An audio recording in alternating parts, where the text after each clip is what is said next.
She grew up hearing depression was something that made people stay in bed all day, so when she hit a certain age where all she did was be anywhere but her bedroom, she concluded depression could not be her vice. Her vice, though not diagnosed, was certainly medicated. She used parties for prescriptions, people instead of pills, substances for psychologists, superficial situationships for serotonin. There was nothing she loved more than how much she hated living. She was afraid of dying, though, for how can someone part from what they love so deeply, even if what she loved was to hate it? Even though she wanted heaven and hated life like hell, she loved how much she hated being alive. She did not know if this love was more fascination or fear.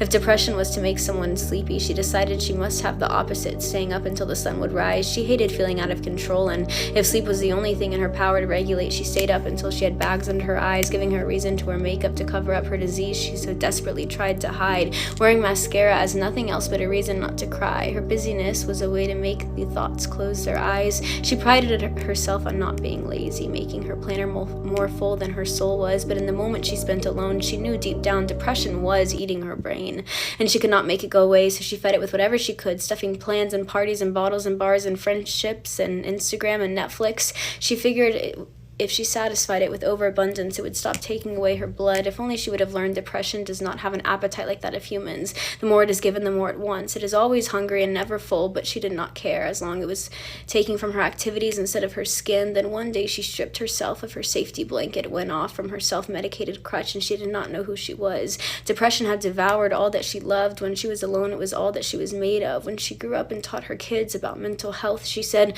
depression sometimes makes you stay in bed, but for some it's what gets you out of it.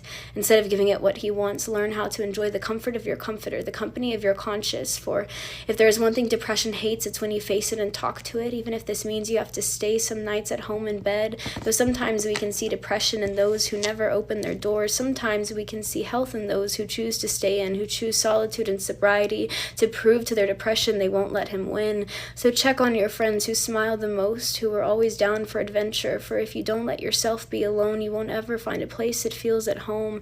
There's no point in having fun with friends if that is the only time you are not overcome with depression.